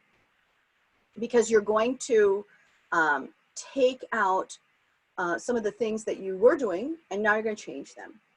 And a lot of that is time management around what you're doing. The piece that we've already talked about is this 1,000 minutes in a day. That AQL for you, you really do have kind of life before quarantine and life after. And you have kind of before, middle, after. We're in the middle. But this is where you can really have the most control of your time because so many of you have been granted the opportunity to work differently, that you can stay home, that you don't have as much transition time to and from. There's not a lot of water cool chat. So you really do have that banker mentality. And as a banker, now think about this. If you're doling out time to yourself, the grantor, what would you grant yourself? And that really changes the equation when you think about it as if I'm going to grant you an extra day in your life. I'm going to grant you an extra hour of life. Are you really granting yourself the things that you want? So today I do want you to give yourself a goal on how you're going to rethink this information. We sent you 2 handouts, and we've got some bonus pieces here. But and the bonus piece I sent to Karen already today, which has some real specific ways that you can kind of put time together, and just tools that work for other people. But the goal here is that I want you to write down, what is it that you're trying to get out of, right? You're the banker. So you're going to be the one that says, hey, I want this much more time for this thing. If you want more time with your family, if you want more time on your business, if you want more time closing deals, if you want more time setting up those sales, you've got to grant those to yourself. So we've got to know the goal that you're achieving. And so for me, that would be, right, I work in sales, so I have to make sales. So the goal would be to be able to have somebody manage a portion of my sales line so that I can do more of the upfront work. So there's lots of ways that you can kind of do that. A time study, you've heard me talk about many times. There is a reason to do a time study, but I put up here for the business. What is the overall purpose? And this is where CEOs really push back on me, because they don't want to count things like dinner. They don't want to count things like they had to run at the gym or whatever. The purpose of a time study is really for the business. I'm going to give you 3 different purposes of what this is. But the purpose of a time study for a business is to really understand how things are being used, right? So when you look at that time study, it is also to help you find the hidden costs, or how time is being robbed from you or robbed from the business. I'm going to use Marge as an example, right, of how are things being put together, right? You had to learn how the process was working so you could figure out the hidden costs of production. For all of you, you have a production, right? I'll use Sandy as an example, right? The business benefits, there's a lot of hidden costs where time can be robbed in showing a house, right? And now you went to virtual. And boy, it feels different, doesn't it? Do you think that people will not want a virtual tour from now on? Right? So there are other ways that you can kind of put that in there. Ashley, you're going to be able to see 10 times the amount of customers that you could before, because there was a hidden cost of being delivered live. Yes, there was a benefit, but there was also a cost. So when you think about minutes in your business, I do want you to think about the other parts. Who, what, why, where, right? What is it that's attached to that minute? That for me to deliver this minute with you, right, there was a cost, right? I had to think of this class. I had to understand my position, right? And we also have this other really weird thing when we are looking at the business. A lot of people, they want to know how to play the game, right? How do you run a business? But all of you have learned that it's not how do you run a business, it's how you're in the game, right? There's a big difference between how to play the game of being a business owner is very different than how are you in the game. And I do need you to think about those two things very clearly. And let me say it again, right? How to play the game, right, of being a business owner is one thing, but it's a whole nother thing to say, how are you in the game? And that is where all the money is, right? We all know how to play basketball, right? We all know how that kind of works, right? There's people running around, they've got some goals here, they're kind of move it forward. And you can look at that from the outside as a coach, but it's a very different thing to be a player on the field, right? And you know that those players have their own things, right? How are they in the game? And they know that their time in the field really is important to how they are in the court versus off the court, right?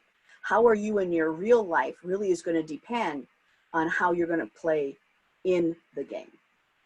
So when you're looking at minutes and you're feeling stressed about your life and there's trauma and your kids are crazy and this and that and whatever, it's going to be very difficult to be a fantastic player when you're on the court. When we talk about trauma or just working through some of these emotional pieces or these wedges or blocks, the reason that you want that emotional release is because you're trying to bring your best self to the game. And that work is time consuming, but it's also heart-centered work. So it's not about how you are running your business, it's how you are playing in the game. And that's one of the pieces of time that I see you guys really looking at, of how am I, right? What are my thoughts? How am I going to interact with the world? And in your business piece, right, we're having a class today. I'm super glad you're there. I missed every single one of you. Some of you have texted in between time, but right, to be able to present at this moment, I had to start from the point of how am I in the game, right? How am I going to present this class? And what is the conversation that I'm going to bring that's new and different to time that's actually going to change your life, right? And that we have to change your life. And we have to change your life. And the reason I start with money is because money only has one purpose, right? It's going to buy you some choices. I'd like you to have a lot of choices. And so some of the conversations about like, how do you do that is really, you know, I would look at what your gross revenue was last year. And then, so whatever that number is, you're going to divide it by 2,080. That is a full-time position.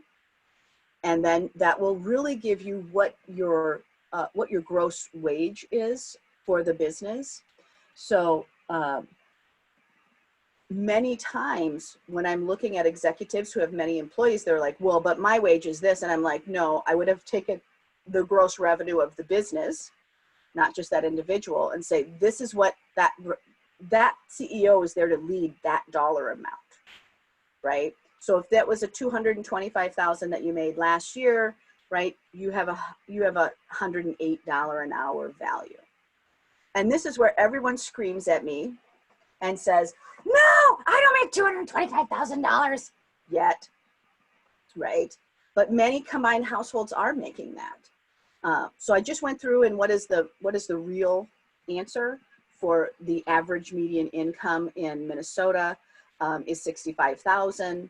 So that's about $31 an hour. So when you start to look at tasks or putting them out there or so forth, that you're going to want to think about what is the hourly valuation of your time. And then you're going to decide how that works, right? So in this, I did an example off of the 225,000. So 2012, I stopped ever booking my own appointments. So now I've got 8 years into this equation. So over 8 years, how much time did I not spend booking my own appointments? It's about 1,600. So it takes somebody 4 hours a week to manage my time zones, everything, right? Because I also have clients in 9 different countries. So I also am dyslexic. So having me figure out what time is it in Saudi Arabia is a terrible plan, right? Let somebody else figure that out, right? Because and then if I move time zones, it's like oh God, my head could just explode into a million particulates, right? So pay someone else to do that. I absolutely had to pay that person to do it. But in that price range, right, that time equation of that 1,600 hours, if somebody's making $225 an hour, that was $1,700, yes, $172,000 of revenue that I wasn't eligible to make because I'm making appointments, right? So if you're running the business, right, are you working in the business or are you working on the business, right? So when you start to look at it as an equation, I have to pay $32,000 out, but that $32,000 out over that period of time really brought wealth to the business year after year. So it's also looking at the tasks, not only that you're sending out to other people, but right, what is the value of that task that you're doing? So one of the things that for those of you who are even in this $31 an hour stage, right? If you're making $31 an hour, are you really gonna, are you willing to pay $31 an hour to somebody to wipe off your kitchen counter? Or to go through the mail, or to sit, or to do nothing, or to not have a list? Because that's what's happening for you, right? That when you're not valuing your time, or you're not the banker, people are going to just whittle your money away, and they're going to whittle your time away. And that time you now have a valuation on. When I look at this as an entrepreneur, now I just watched the faces of about 10 of you just go, okay. When you're putting I'm not going to put a dollar valuation on joy, right? On emotional stability, on these other things. That's not what I'm saying. What I am saying is that when you're looking at those business things that have to be done, is it worth the money? Would you have paid yourself that dollar amount to do that? There's a lot of things I'm not going to pay $108 for, right? There's a lot of things you're not going to pay $108 for. And there are a lot of things that I'm going to pay $350 an hour for, right? So, look at what that value is. You are the banker of your time, and that time has a dollar value in it. And so does your mental health.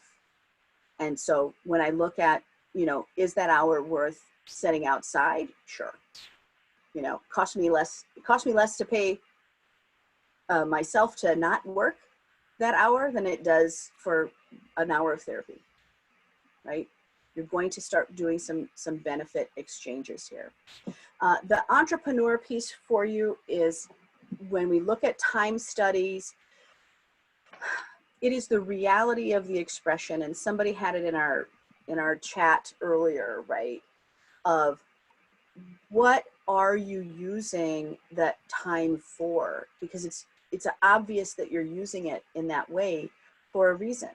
Sometimes we are lost in our time zone because there's something nagging behind that we can't quite grab, right? Sometimes we have these other things in our list. That's why I love Michelle's concept of what's the one thing that is standing in my way.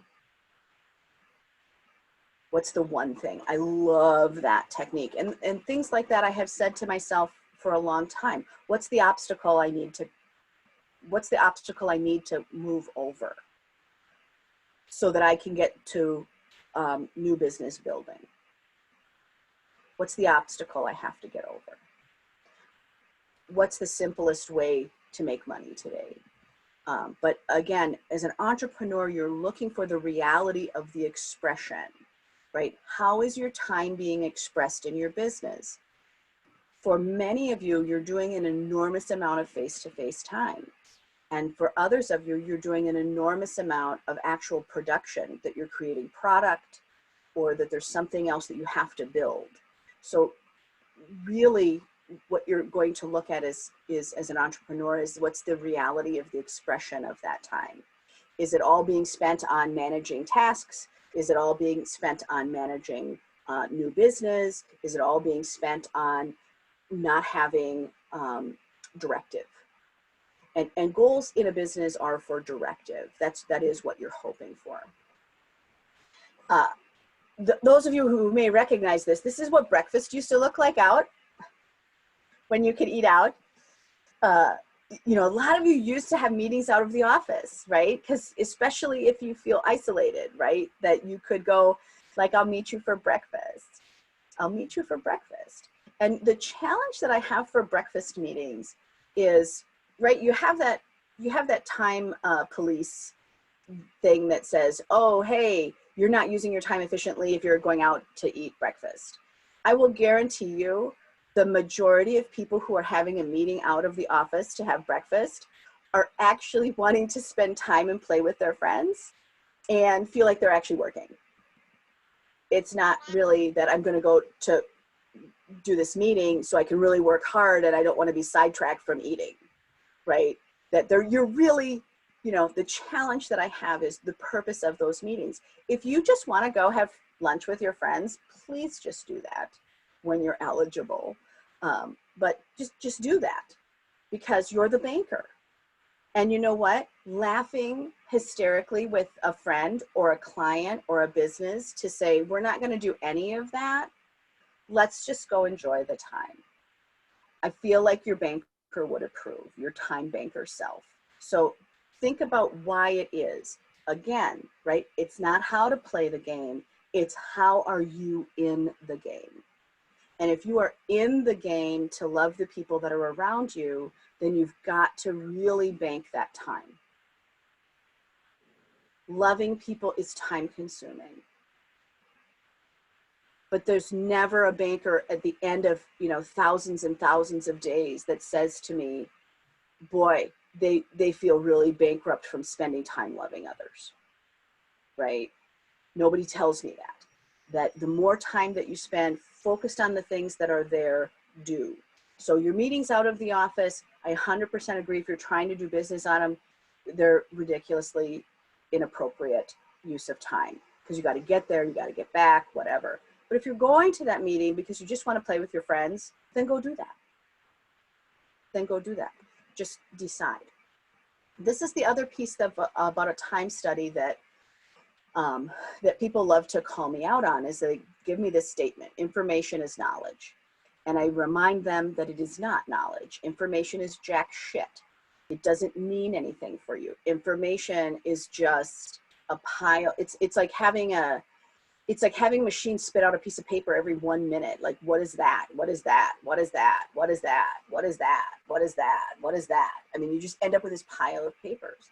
The point of information is to give you the ability to observe. It's data. It's all of these things so that you can create an interpretation or an insight or some sort of analysis. That's the point of a time study, is to really look at evidence and data and not put any emotion into it. I'm just looking for data. And then we'll do the interpretation and the insight out of that data. And so when you're doing your own time studies, we sent you some handouts, but that's what you're looking for. Information isn't useful until there's something else done with it. And so for me, right, when we look at what is the information I always try to bring to each one of you is, right, how do I work from highest good? How do I love you as you are, right? And how do I give you the tools to courageously live prosperously and to courageously be the person that you are, even if your business plan doesn't look like maybe it's supposed to, right? And that supposed to is where you're going to have me screaming up and down, right? Because no business runs the same because you guys are each individual owners. You have to decide not just how to play the game, right? We understand taxes, we understand time, we understand all these things, but you're going to have to decide how you are in the game. And if you're leading from these other things, we've talked about values, we've talked about these other things, but again, with time, we're looking for information and data, we're trying to get truth and evidence, we're trying to get facts to say, here's what's really happening. Then we're going to go into understanding, experience, right? And then put your goals in after that. Because some of you have a secret set of skills called intuition. You just kind of know that you're supposed to do something different with your day, right? Like you woke up and you're like, yeah, that thing I had planned, I'm not going to do that. I actually need to do this other thing. And that oftentimes is that you really have to pick up the phone and call somebody, or that you have another piece of work to do. When we look at this as personal growth benefits, or, you know, when you're in self-growth, this is really around looking around how many things are in your schedule that are not about you. So sometimes it is about what hours you have to be somewhere. It may be around kids, you know, what time is dinner, things like that. I do want you to look at time and realize how much of the time that's being invested in a day isn't actually about you, or that you don't have a lot of control over.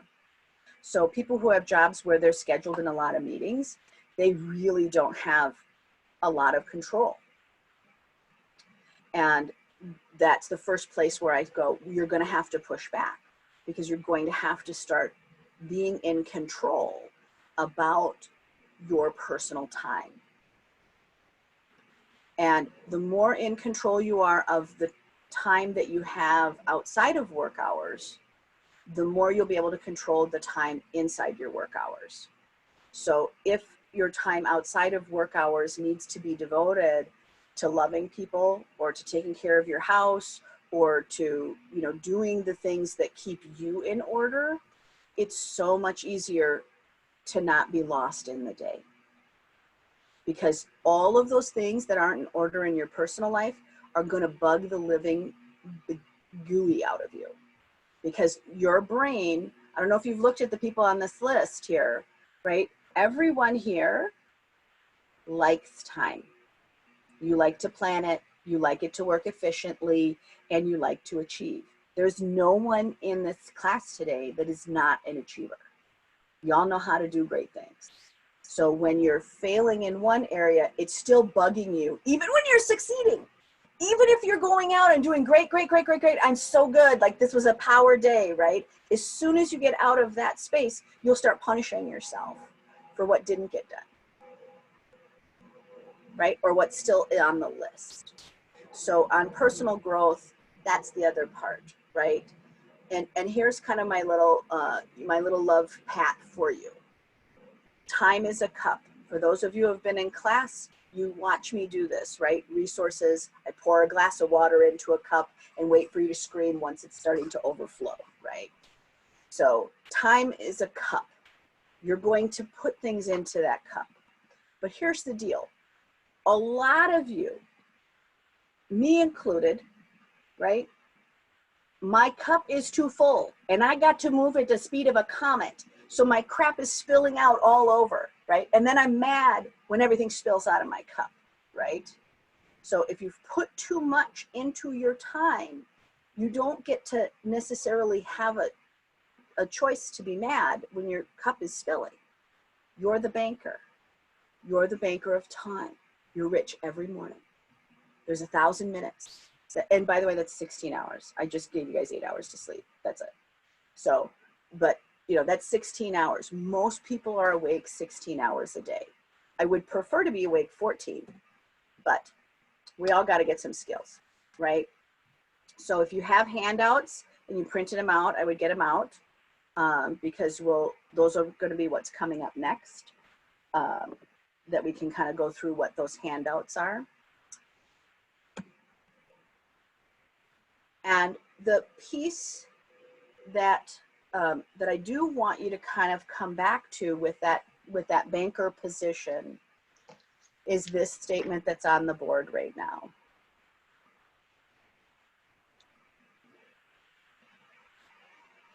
You were my cup of tea, but I drink champagne now, right? That you are going to have to decide. There are a lot of things that are your cup of tea. They're cozy, they're comfortable, they're whatever. But I do need you to elevate how you're using your time to be at the highest place that you'd like to be. So roaming around with nothing to do, feeling lost, may have been your cup of tea. I'd like you to come in and go, but I drink champagne now, right? It's a little more elegant. It's a little more together. It's sipping, it's savoring, right? That you're going to have to move into claiming the precious sacred nature of those 1,000 minutes in a day. And they are precious and sacred. And getting out of that this is just the cup of tea, right? That this is a champagne day. I just want to kind of get a feedback here. How many of you can feel the change from just that shift of the 1,000 minutes? Is that, you can unmute yourself if you'd like. Is that eye-opening? For sure, yes. Okay. And what does that change for you? Well, talking about the time study and the information and the data that feeds into my superpower of creating the patterns. Right. And so this is just that's a tool in my hand now that I'm going to wield really well. I love this. Yeah. Yeah. Anybody else have some pieces that are swimming in your head about the 1,000 minutes? For me, I'm that big thinker type person where I see the big picture first. Yep. And so this really aligns with my thought processes. And so seeing that 1,000 minutes helped me to realize I have an abundance of time. Right.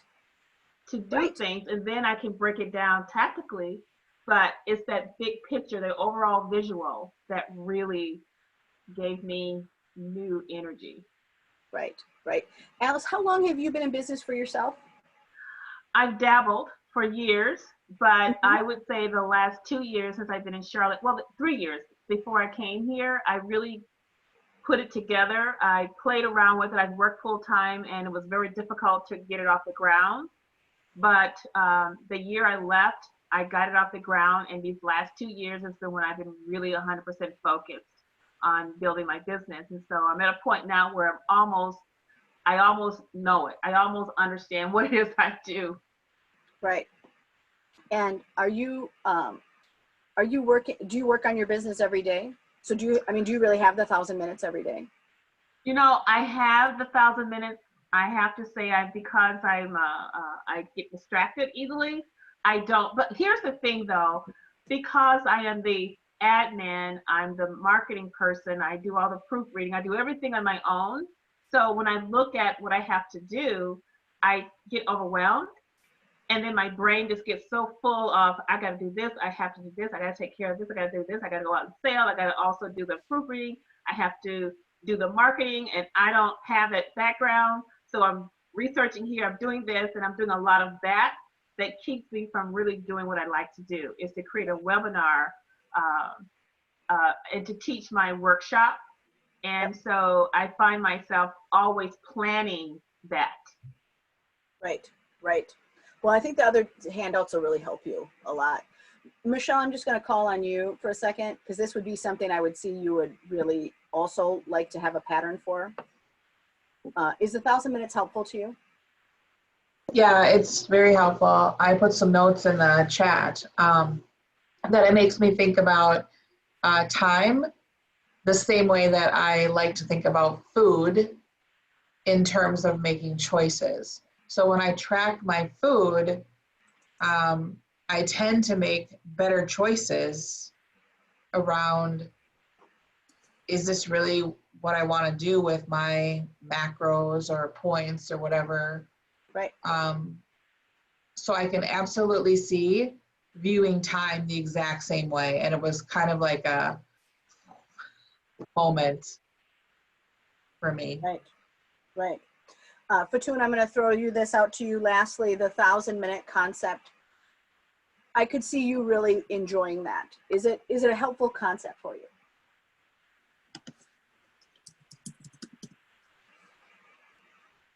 Oh, maybe she doesn't know how to unmute herself. Mickey? Yeah. It's Marge. I think that's really cool because I've been doing this. I have a huge project, and just like doing that house when I'm rehabbing a house, is sometimes looking through the photos or whatever and saying, okay, this room will take us 4 hours for, just to kind of break it down. I'll make a list of all the things we have to do, and then we'll say, this should be 10 minutes, this should be a half hour, that, Brilliant. and then you can and then we divide it down to who's doing it. And that was very helpful. It's not always accurate, but it gives you a concept of, is this overwhelming or not? Right, right. So in your handouts, right, you had this next piece of a time study, right? How you use your time. It's in a Word document, so you can make it as big as you want, right? But it really is a chance to start looking at, what are the ways that you are doing this, right? What is a 5-minute task? When I reminded somebody the other day around deposits or billing, that billing came up, and that I'm like, hey, it's a 5-minute task. And they're like, no, it takes us an hour and a half and we have to do all this stuff. And I went, okay, how can we make it so that it's a 5-minute task? And that changed the whole conversation by putting it into a different time constraint. So that's really, the concept there is really to also look at what is the constraint challenge, to go, well, it always takes this amount. Well, what would it take to make it this different number, right? How can I take something that was 10 minutes and make it 5 minutes? Or, how can we align that differently? The other sheet that you have here, right, was an example. This looks like one that's filled out, but it's on the left, you see it with the different parts of your company. It's more of a business planning sheet, right? What's a 5-minute task that you can do with these different parts of your body, these different parts of your business, right? Goals and timelines, objectives, priorities to the business, profit, revenue. This is another way to think about it from the business perspective. And we were looking at time, and I had, right, so when we go back to, whoops, this will feel a little gross, huh? Like, oh, right? But the number one benefit, right, is to understand the hidden costs. But this is from an entrepreneurial state. Let me go back, right? This is what I mean by the reality of the expression right here. So when we look at what is the reality of the expression of time, that's really, I'm going to scroll back here, is this left side of these orange things, right? What are the priorities to the business that I can do in 5 minutes? What are the priorities to the profit I can do in 5 minutes? What are the priorities that I can do here on revenue or partnership? You've got to keep all of these other pieces, right? This is the difference between, right, how to play the game, right? How to play the game is all of these things have to be here. How do you, how are you in the game is going to be this other side, right? Is how are you going to do that? How are you going to make partnerships? How are you going to show love? How are you going to do that? That's different. So that's the way you're doing it, but partnership is what the business needs. Following me? This is one of the reminders that I tell people all of the time is, magic doesn't just happen. You've got to time hack play.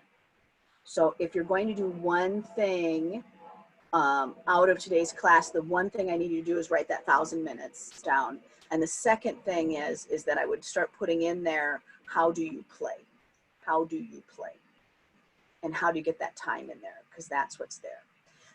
I just want to remind people that our last session, which was dialing for dollars, that is still available for you. And that will actually have a lot in common with that. So if you want to go back and re-listen to our last class, that's still in the same post. If you don't know where it's at, it's in that secret podcast. I can send you the link again. The other thing that I wanted to, before I come back to you guys, is that we do have this available for, this is something that my clients get, my regular planning clients, which is these, we have the 30, 60, and 90 days challenges. So these are available for you guys. I think, I don't remember what the percentage off is, but they give you those. And it's just a way for you to say, let me put 30 days on a topic. This is of wealth creation for your personal life. That's also available to you. So I'm going to unshare my screen. So now, how do I unshare what I've got? You are sharing. I'm going to stop my share. There, I'm back. When you guys are looking at time going forward, I'm going to leave this one up because I think that's got the most words on it. Whoop, there we go. Oops, hold on. When you guys are looking forward, I'm trying to get out of where I'm at so I can see you guys again. What is going to be the most critical piece for you, right? In the last 6 minutes that we have, I really want to know what you're going to take away. What are you going to take away with you today? And what was the most meaningful? So I'm just going to kind of go around the group. Trish, I'm going to start with you. What are you taking away?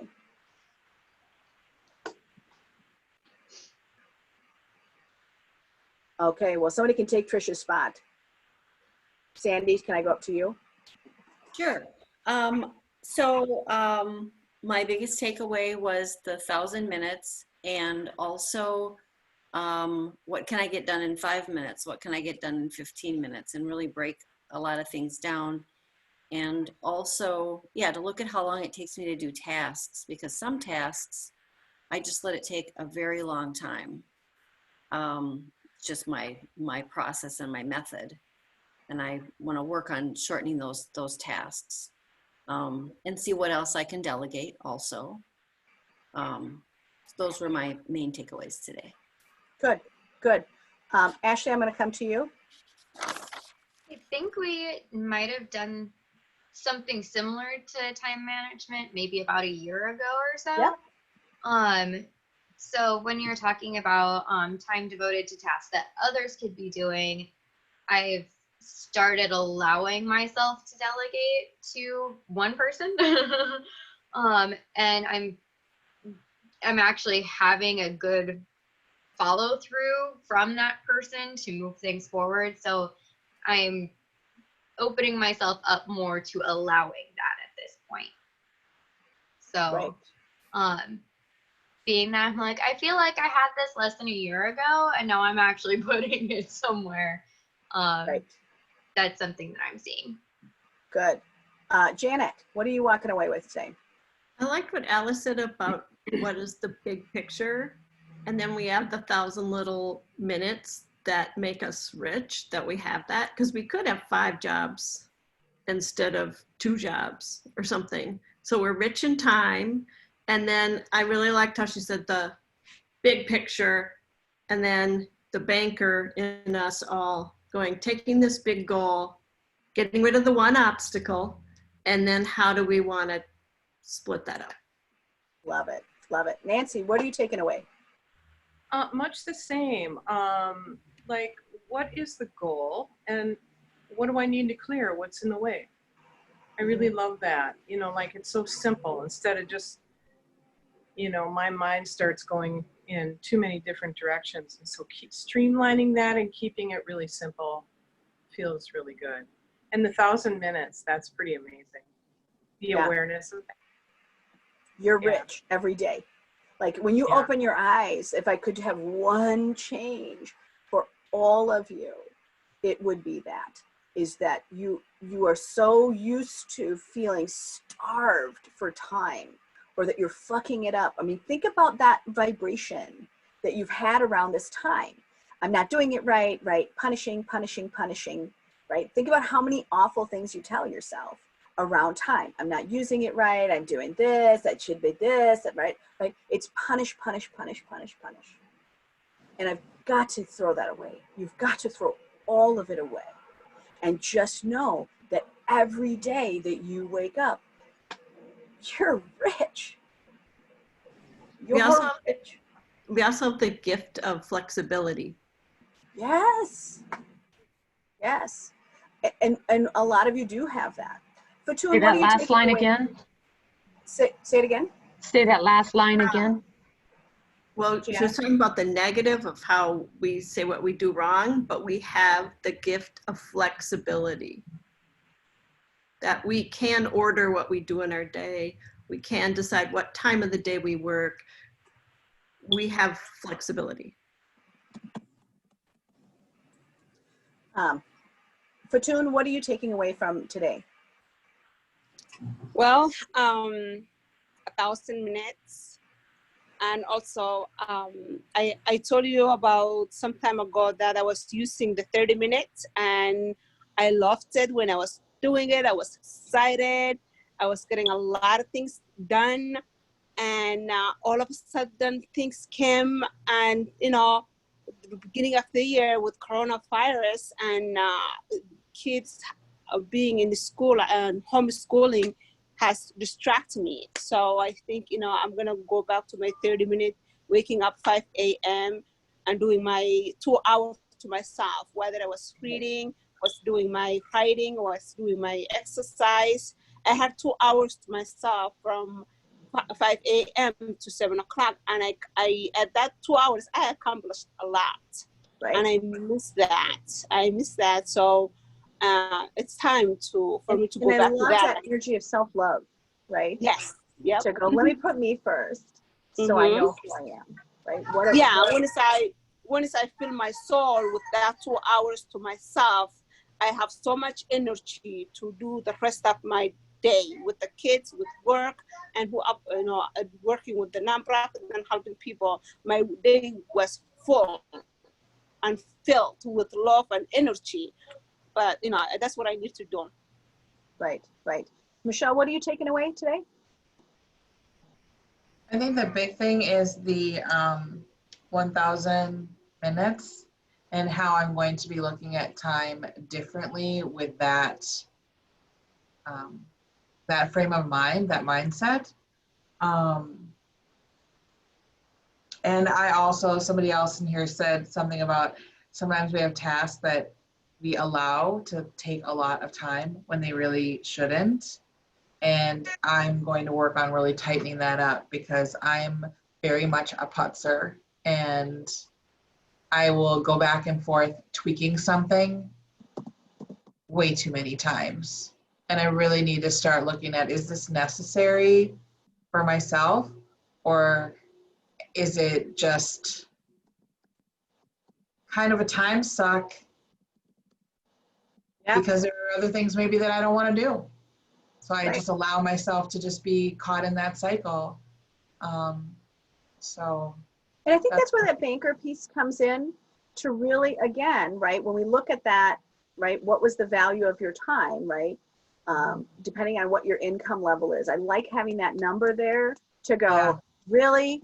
And sometimes I tell people, like, I just need you to, watch that $100 bill set on fire each time, Is this really worth burning all of this during my day? There are a lot of things that I can put into my personal life that I'm willing to let it suck out of that time period, but maybe not my business day. All right, I can't remember who I finished, so let's go to, okay, Marjorie, what are you taking away? Unmute. Look, I pulled my planner out that I haven't written in. I'm going to try to do this till our next meeting. I'm going to really try to crush keeping track of some things because I have some huge goals in the next couple months. And I've never heard that 20 dividing your gross revenue by, mine's a little different with gross revenue because it's product revenue, but still that. In your case, it would be both giving of a them value together. to, as a realtor, giving a value to my time and, I'm always underpaid. I've never made money for years, but now this is my year, so. This is your year.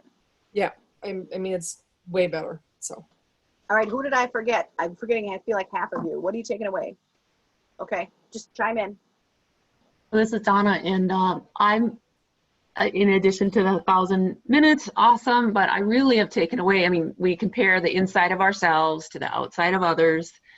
I had all of you pegged as being very time efficient, and I was one of the only ones who really who got distracted, and it's like, oh my gosh, girlfriends, we're on the team together, and I don't have to beat myself up for being the only one who doesn't have this figured out, and I'm so happy to be in this community of rich chicks, and so thank you.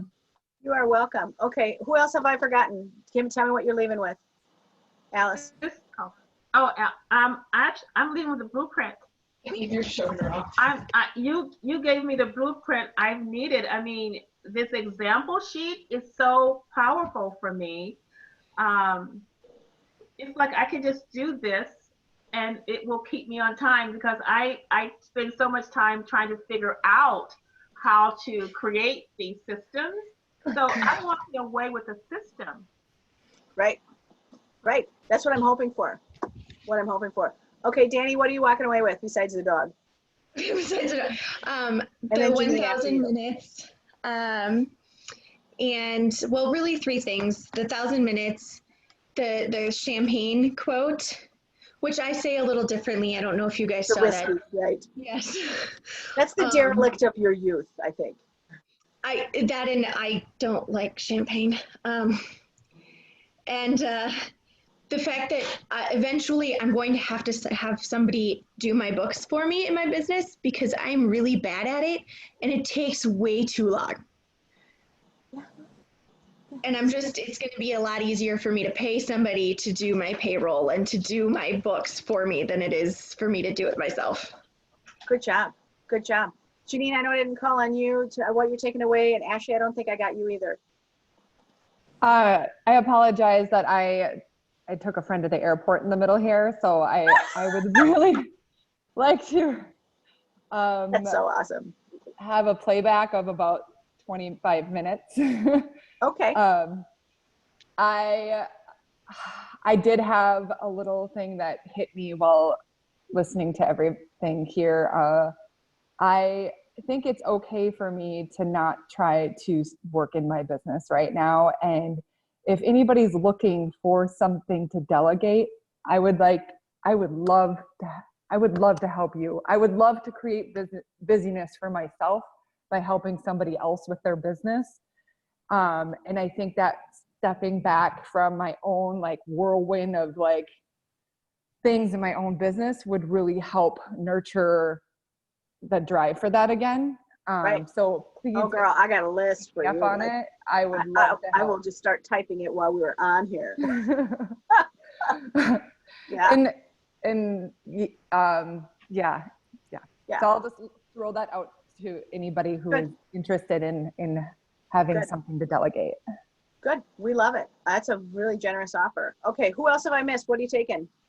This is Dawn, and I'd like to let you know, Janine, I've been thinking about you. I've been seeing your posts, and you've been in my heart and on my mind, and wishing you all the best. Things will get better. Things will. What I'm taking away is actually something that Marjorie had brought up earlier. When she first spoke, she was saying that she times herself, and that's something that I used to do as a kid. Me and my sister were clean freaks, and we would time ourselves to speed clean everything so that we could go have fun. Oh, yeah, speed cleaning. Love that. Yeah, if I can get back into doing some of my speed work, it's always fun, because that way, I mean, it can literally take you an hour to clean your house from top to bottom if you do it, often enough, but not every hour, and sometimes I just daddle too long. So I'm gonna go back to some of that. That's actually fun for me to do things quick. Okay. Anybody else? Did I miss anybody? All right. Here's what I would like you to take away from today is that every day that you wake up and you are still breathing, you are rich. You are the banker of your time. You've got 1,000 minutes. I need you to stop right now with this barrage of not doing it right, I'm not doing that, I'm running out of time, this anxiety, anger, frustration, pissed offness, all of this stuff that you keep telling yourself around how you're screwing it up, you've got to just throw it all away and wake up and realize that you are royalty of that time, that you disperse it, that you have a cup. You can't keep getting mad that the cup is full of everybody else's crap when you just put it out there, right? That I want you to wake up every day and go, I am rich. The fact that you are alive today, you got another thought, you know, God, may God grant you this whole week. You know, 1,000 minutes today. What you gonna do? Who you gonna love? How you gonna play the game? What you gonna do? And that's the challenge that I really want you to take from me as prosperity mindset is stop yelling all this garbage in your head. It's survival mentality. It is so berating. It doesn't help you and it doesn't help everyone else, right? It's just not how to play the game. It's how you are in the game. And I want you to come in every day knowing that you're the banker. You hold all of the time. That all belongs to you. You get to make some choices. So that is what I would like you to take away today. All right, any last words from me before we sign off? You're amazing, Mickey. Thank you. Thank you. Thank Love you, love you, love you, love you. All right. My phone number in the Thank chat, you you so guys. much. Good All to right. see you all. Bye. Bye.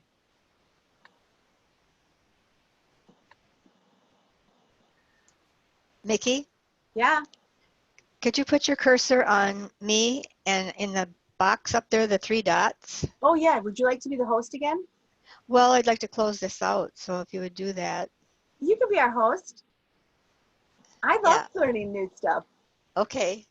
Yeah, because when you're the host, you can mute and unmute people, and sometimes Oh they yeah, can't well, I do like that doing it. themselves. So All right. anyway, okay. All right. Love you. Bye. Love you. Love you too. Bye.